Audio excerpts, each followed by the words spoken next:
Good evening, brethren. Hi, John. I don't know about you, but I just don't like it getting dark so early. Well, that's part of life, and I'll just get over it. I enjoy looking out the back door back there and seeing sunshine, but for the next several months, that's not going to happen. But nonetheless, I'm still happy to be here, and I'm terribly happy to see each of you. I wanted to mention, some of you may have noticed Lloyd and Davine were not here today, and I spoke with her this afternoon, and they're just not having a good day. He woke up and had a fever and some other issues and just couldn't be here, and she wanted to be there with him to care for him, understandably. So they were doing better this afternoon, but still just didn't feel like they were quite able to be with us tonight. So add them to your prayer list this evening if you would. 2 weeks ago we started our series on the book of James, and it's been a good one so far, I think. I had some compliments last Sunday evening, even though I thought I probably didn't do the best job in the world. But James is such a practical book, as we've pointed out in the past couple of weeks. I think it's one that we really need to study. And I've looked forward to this study for quite some time. Tonight we're only going to look at 3 verses. And really these 3 verses are kind of a follow-up to what we talked about last week. Last week in verses 1 through 8, we saw how James encouraged those Christians to turn their trials into triumph. And not only told them to do that, but tried to show them how they could do that. And so as we transition into verses 9 through 11, we're going to see some of the trials with which they were dealing. Specifically in verses 9 through 11, we see these people were dealing with trials concerning poverty and wealth. Look at verses 9 through 11 of James chapter 1. It says, "Let the lowly brother glory in his exaltation, but the rich in his humiliation, because as a flower of the field, he will pass away. For no sooner has the sun risen with a burning heat than it withers the grass. Its flower falls, and its beautiful appearance perishes. So the rich man also will fade away in his pursuits." We're going to consider and concentrate our attention on these 3 verses. And we're going to branch out from there and look at some other Bible passages that deal with the subject of poverty and wealth.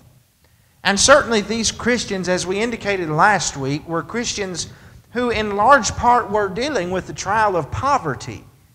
And it had gotten so bad in the first century, especially in the late part of the first century, that the Romans had really tightened down on the Christians to where they couldn't even buy and sell from the marketplaces.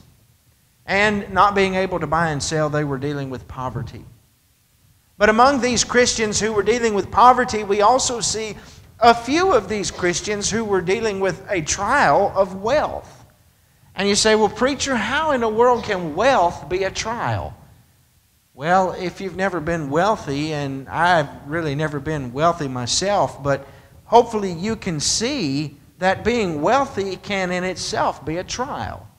And that's understandably why Jesus made the statement one time that it's easier for a camel to go through the eye of a needle than for a rich man to enter the kingdom of heaven. It's not impossible, but it's extremely difficult because we begin to put our trust in our wealth and we take our trust out of where it belongs, that with God. Let's begin by noticing that both poverty and wealth can be a problem. As we begin, turn to Proverbs chapter 30. Proverbs chapter 30.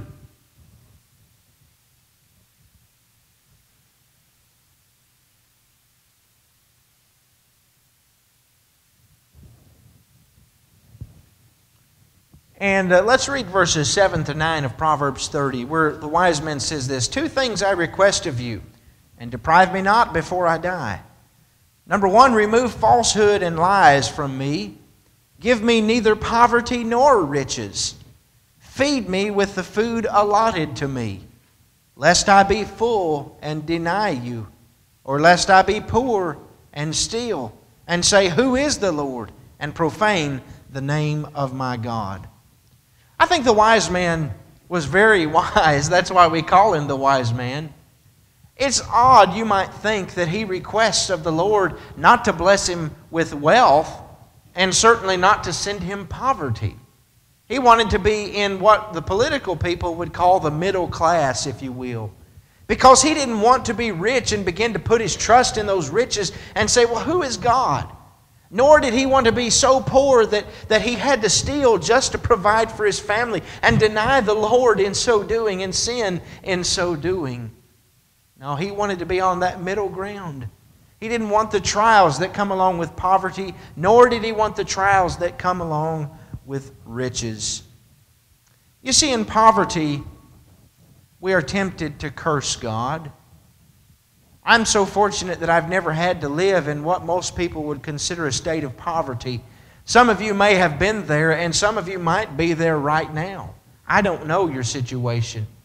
But you know, when people are living in poverty, sometimes they're tempted to curse God. I was reminded of the man named Job. And you remember in the first chapter of the book of Job how everything is taken from Job. You know, his wealth is taken, his livestock, his home, his family, and everything that Job had is taken. And he and his wife are there, and they're living, and we come to chapter 2, after the statement is made at the end of chapter 1, in all this, neither Job didn't sin with his mouth. But we come to chapter 2, and we see Job's wife encouraging him, curse God and die, Job 2 and verse 9. Now, I don't know necessarily that his wife cursed God, but she certainly encouraged him to do that. It's not worth it, Job. Just curse God, and then you will be blessed.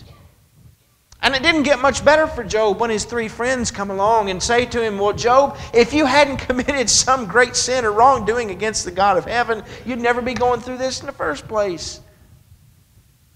But you see, when people live in poverty, they're inclined to turn away from God. It's a sad thing. And as many do today when things don't go well. If you know somebody who lives in poverty and they blame it on God, we hear such things as this: if God was truly such a loving and a great God, why wouldn't He help me out of my state of poverty? And I don't have a good answer to that question, but it in no way, shape, or form can be attributed directly to God.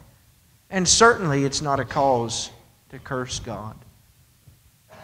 So certainly living in poverty is a trial. What about riches? What about wealth?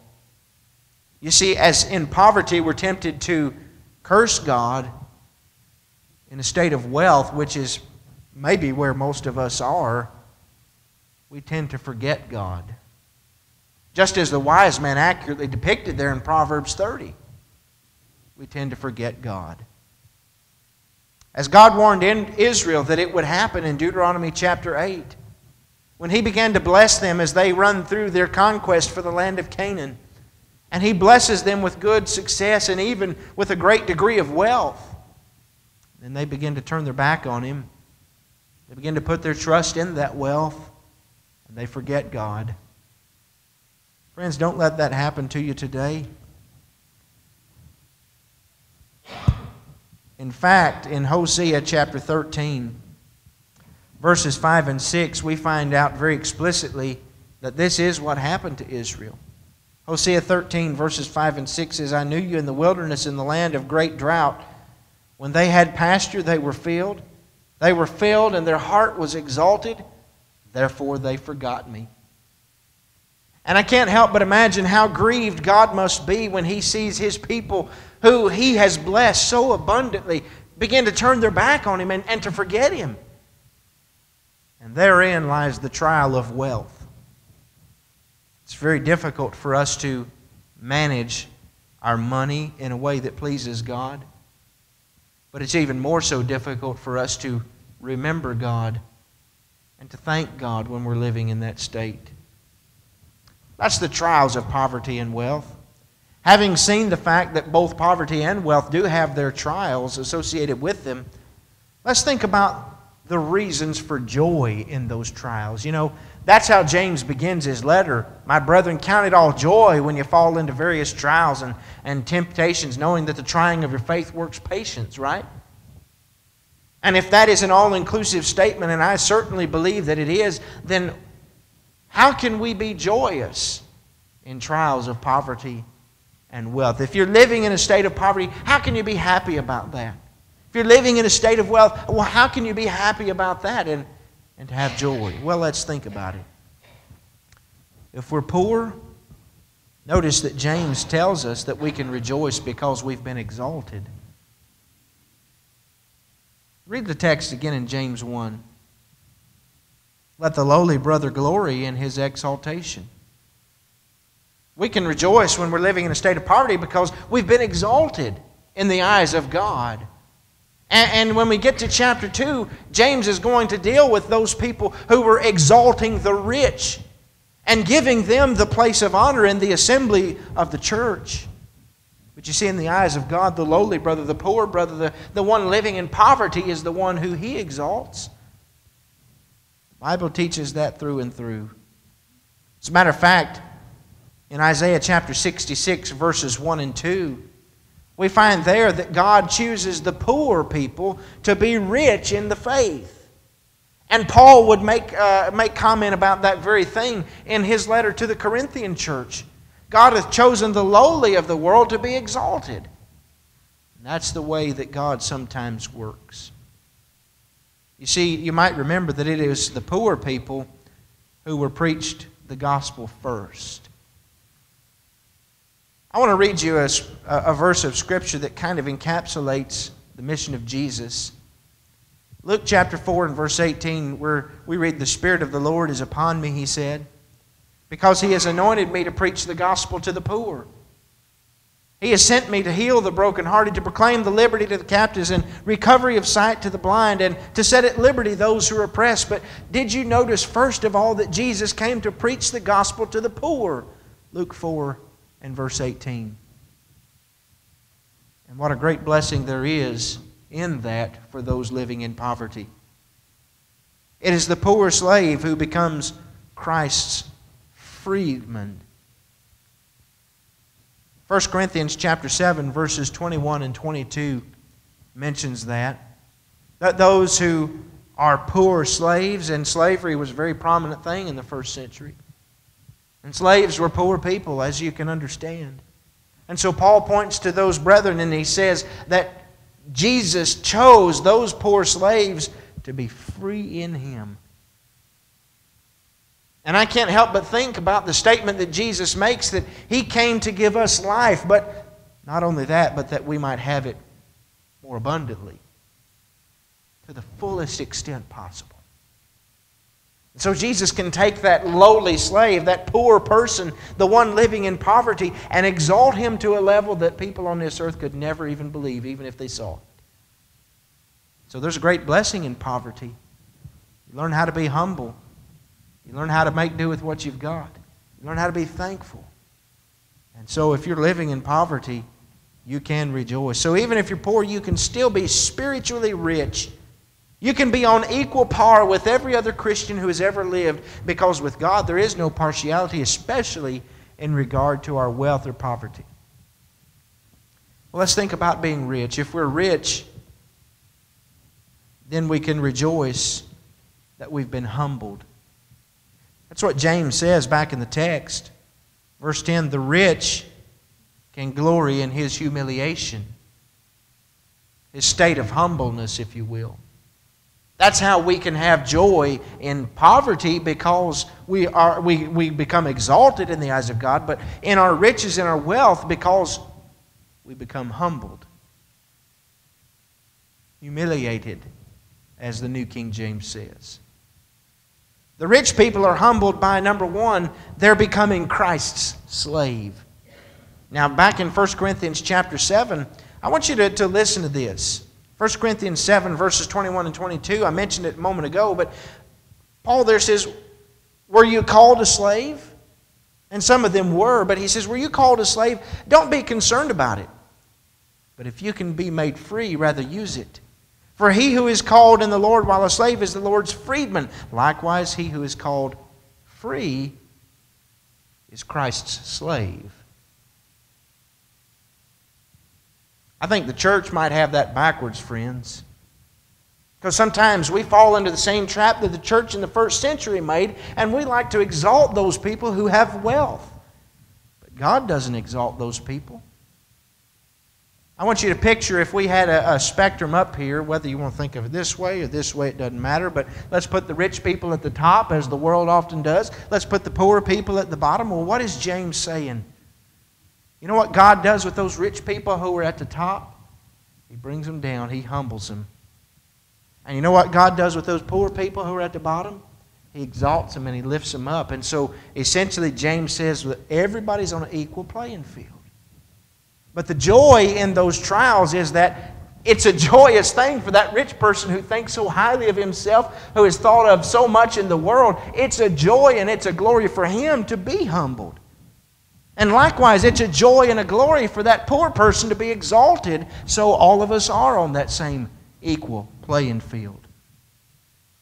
1 Corinthians 7, 21, 22. And so being placed on equal par with all Christians, riches mean nothing.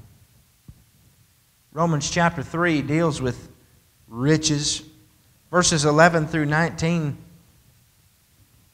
I got that wrong. That's Revelation 3, not Romans. Revelation chapter 3, beginning in verse 11. You remember the church who were rich and they thought they didn't have need of anything.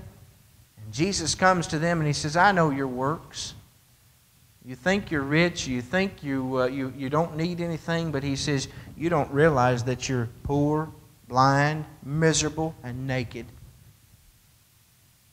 See, God is not impressed with our wealth. Nor is He saddened necessarily. Well, that's not really a good word. He's not impressed with our wealth.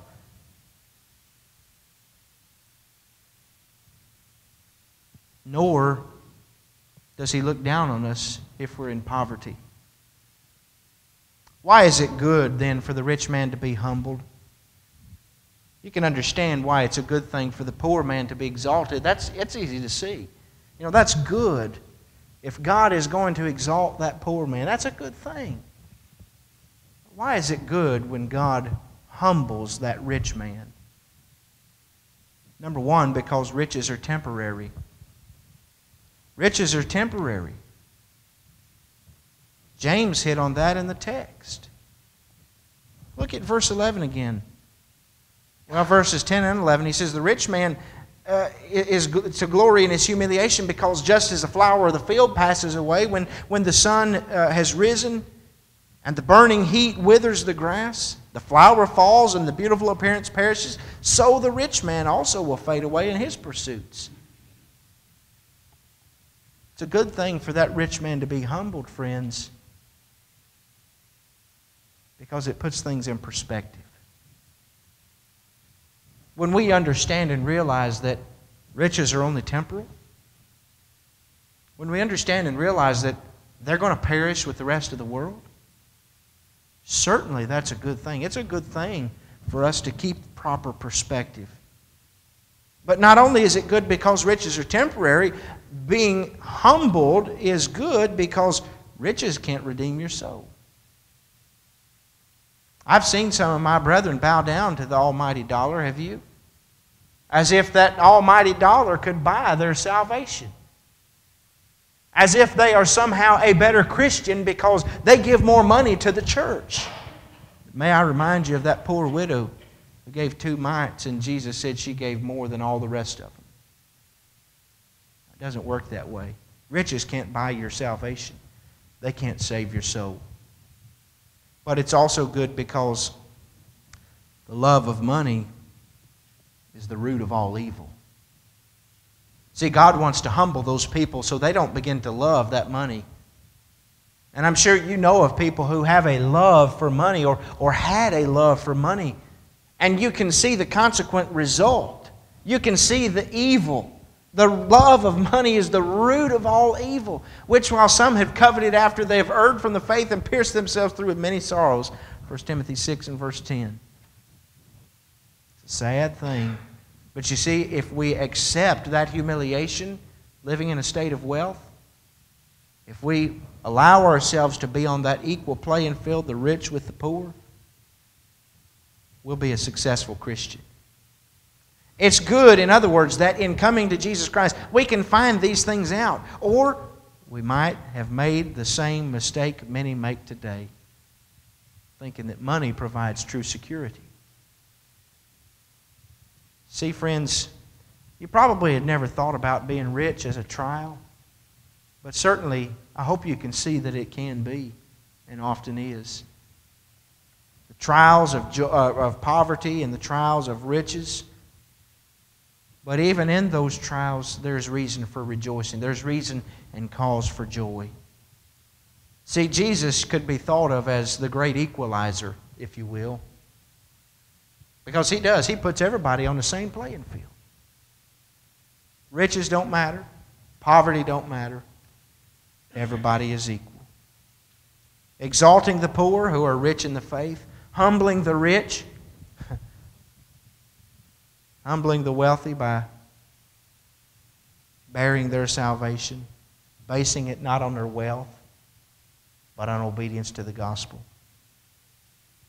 Keeping these thoughts in mind, friend, will help us to learn to be content in whatever financial condition we might find ourselves.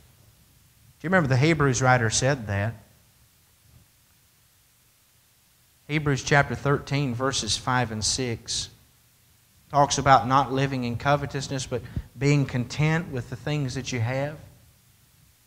For He has said, I'll never leave you nor forsake you. Isn't that what's ultimately important?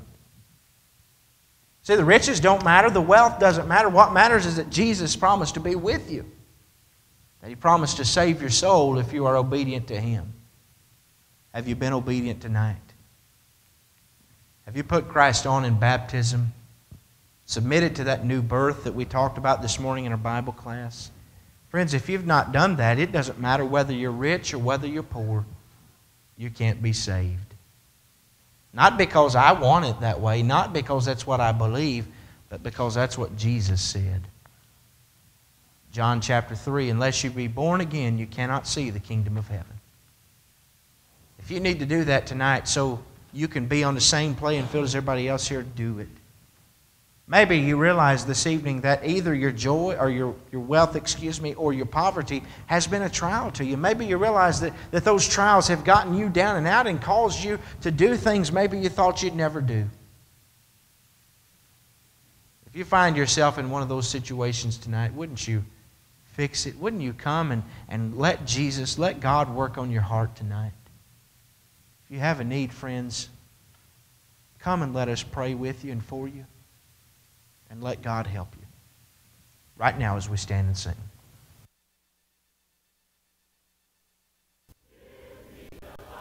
On behalf of the Lawnville Road Church of Christ, I want to thank you for joining us today for our worship.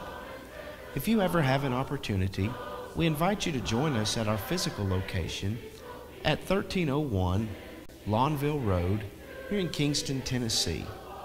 We hope you'll take the opportunity, if you ever get it, to come and experience the simplicity of New Testament Christianity, to learn about God, and to become a part of His family.